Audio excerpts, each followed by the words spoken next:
y'all, so I am just driving back to the east side from Mercer Island, and the traffic was really bad today getting onto 405 from the Coal Creek Parkway. And so as part of my vlog of moving out of the east side, I wanted to show you some of the traffic that people get to experience on the east side by filming some of it. So this is traffic going to the east side. So I thought that the traffic going back would be, I don't know, the traffic is extra bad today. So this is like a little bit worse than normal, but normally it's pretty bad. But honestly, normally getting onto 405 in the morning isn't as bad. Going onto 405 south, that is, because there's a lot of traffic going onto 405 north from I-90 east, and that's all going to Bellevue. So actually there's a lot of traffic on 405 north in the morning. Hi guys, I am driving Lance around for his nap. I wanted to do a vlog of the east side and moving from Newcastle to Seattle and kind of a review of Newcastle. I don't have a lot of time this week to do a lot of like backtracking for filming, so I thought while I'm out here and Lance is sleeping in his car seat, I wanted to show you guys one of the highlights of living in Newcastle, which is this Newcastle Golf Club Road, and it also connects to Lakemont Boulevard, and it goes all the way to Issaquah. And it's part of the reason why parts of Newcastle are actually zoned for the Issaquah School District, which is one of the best school districts. So we didn't really use the public school system while we were here, but that is a highlight for a lot of people. It's part of it is zoned for the Issaquah School District. And I'm currently at the Redtown Trailhead, and part of the reason why this road is so beautiful is because it's going through the Cougar Mountain Nature Reserve, which is really huge. And so I definitely think that the proximity to everything, including always being around nature, is one of the highlights of living in the Newcastle area, especially the Cougar Mountain Reserve and this road.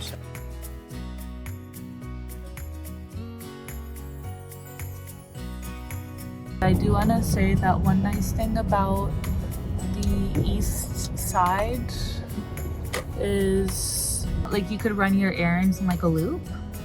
I'm still going to drop off the dry cleaning and then Goodwill and then Lowe's. Talk to you guys later. So there's the Boeing factory. I'm going to Lowe's and I'm just casually going by the Boeing factory.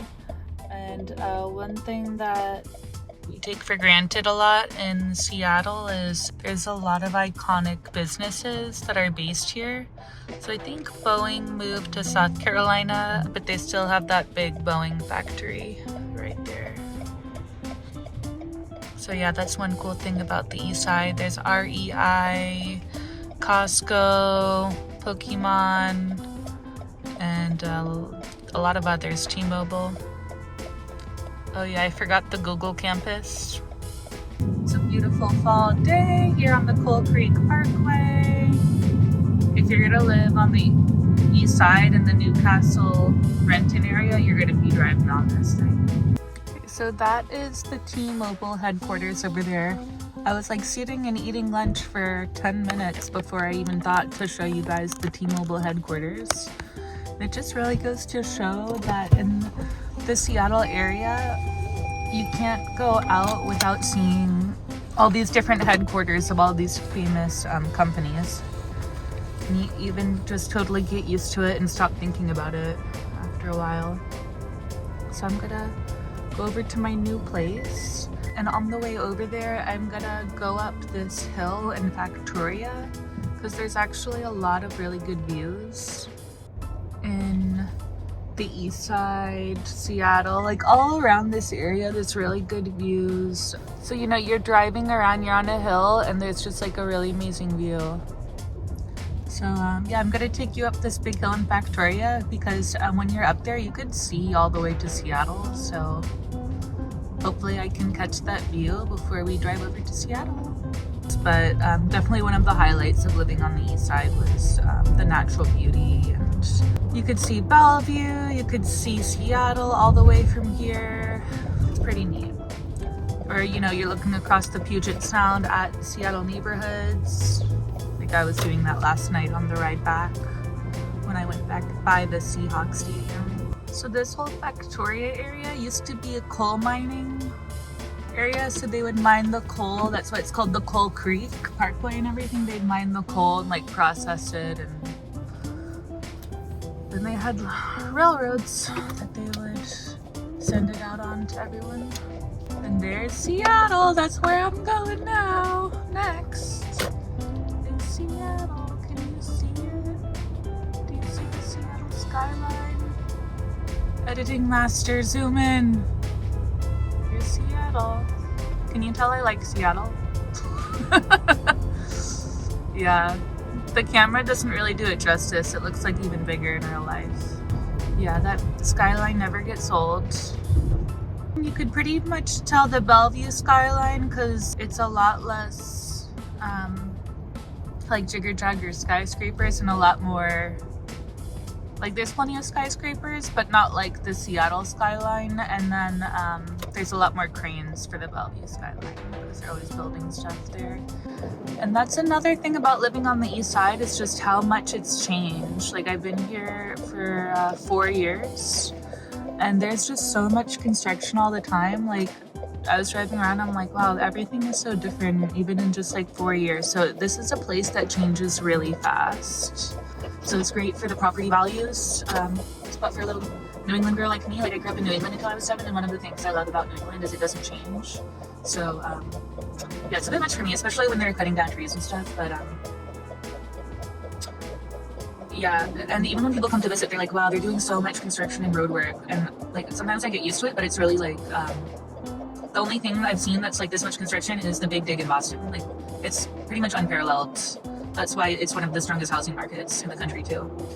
And another thing that I think about this area after living here is there's such a shortage of supply. Like it's a seller's market, it's a vendor's market, and it's just always been like that because when people first started immigrating out here, it was for the gold rush. But the people who actually made the most amount of money were those catering to all of the people coming, like construction companies. The neighborhood I'm moving to, Pioneer Square, it was almost like a REI, where you would go there and you could get your pickaxe, you could get your pan, get your warm clothes, you could get rugs, pretty much everything you needed to survive. So all of the people, wow, so look at this water view right now. So yeah, just like people selling to the people moving out here have always been making the most amount of money, and it's always been a seller's market ever since, you know, the gold rush. And also on the West Coast, it's earlier here, you know, it was one of the last places to get developed as far as like U.S. history goes.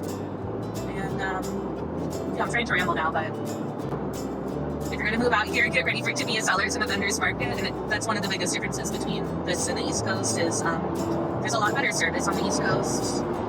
And it's easier to negotiate and stuff, but here it's like you just have to pay. Like I got ripped off at UPS yesterday because they're like, okay, to ship this thing to your aunt, it's like $75. And they're like, yeah, are you sure you want us to ship like this? I'm like, oh no, I was going to sign up for you guys to pack it for me. And then they're like, okay, so then with the packing and the shipping, that's $150. And then the guy kept trying to like get the bill ready for me to pay. And after like 2 or 3 times, I'm like, oh, maybe we could just do like 2 separate transactions, like one. And what I meant was like one for the packing, one for the shipping. And then the guy looked at it, I'm pretty sure he was the owner too, and he's like, 2 separate transactions. And I'm like, yeah, like if it's having a hard time adding up the 2 different things, just like do 2 separate transactions if this is working. And then what he did was he did one for like $150, so I was like, okay, it worked. And then he gave me like another bill for $50, and I was like, I paid it, but I was like, I thought that the $150 was for the packing and the shipping. And then he gave me some nonsense answer, and I was like, whatever. I had to go, and that was like right after I hit that lady's car. But hopefully I didn't really scratch it. I hope it just was like a little thing that could get buffed out. Like it looked white. So I don't know, hopefully that can get buffed out. I don't know that much about car scratches, but it's definitely expensive out here. And then when people talk about other places being expensive, it's like it's hard to even gauge because it's like, it's as if you're living in Manhattan for 4 years. It's kind of like that. Living in Seattle area is like as expensive as Manhattan. Like the rent is about as expensive, maybe like a little bit less. Yeah, so when people say like, oh, that other city's so expensive, it's kind of hard for me to gauge that anymore. Like other places just seem really cheap to me now. So yeah, I'm gonna go over to the new place.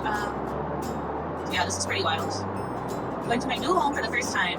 So this is the floating bridge, and that is them building the new light rail, and it's the first light rail to be built on a floating bridge. So everyone's pretty excited about that.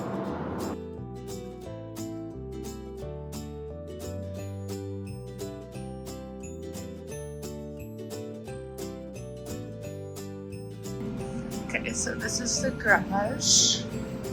The rent here was $3,200 a month for 2-bedroom. So I feel like if everyone's paying that much, everything should be spick and span. I also just want to show you guys how dirty the walls are. They're all like scuffed up and the doors are so dirty.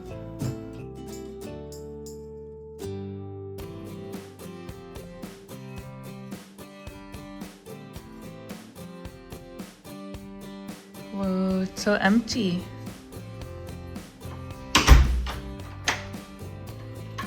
Turn on the lights and give you guys the tour.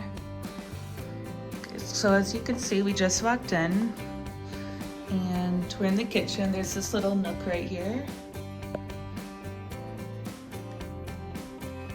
For me, this walk-in area always felt a little bit cramped. So it looks like the Wi-Fi is still plugged in. That's good because I need to use that. Yeah, there's the kitchen. That was the living area. Very grateful for a larger living area now. I think our new living area is over twice the size of this. And then we have the 2 storage units too, and only 1 bathroom, so it's gonna feel so much bigger. So this was Lance's room. The windows here were nice and big. I like that. The walking area was nice too.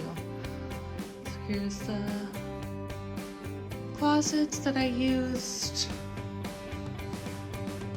for storage, and also I put Lance's stuff in there and I used it for storage, and this was all storage in here. Okay, so here was Lance's bathroom and kind of the living area bathroom. It's convenient. I think this was a good location for that transitional time that I was in, but the loft style definitely suits us better. There was a good amount of storage so that it was, you know, functional. You know, it was definitely a little cramped, but it was still very functional for, you know, not, I don't think I was like as organized as I ever have been because it was a little cramped, so it's kind of like Tetris in here, but I was able to kind of do what I needed to do. Okay, so this was my bedroom. And I think most people don't really stay here permanently. I think a lot of the people here are kind of looking to buy, but the rent here is really expensive too, so it's kind of hard to buy if you're paying rent as well. So, okay, so I'm gonna finish up some laundry before I bring it over to the new place. This is my bathroom. It's good for Lance and me to take baths in here.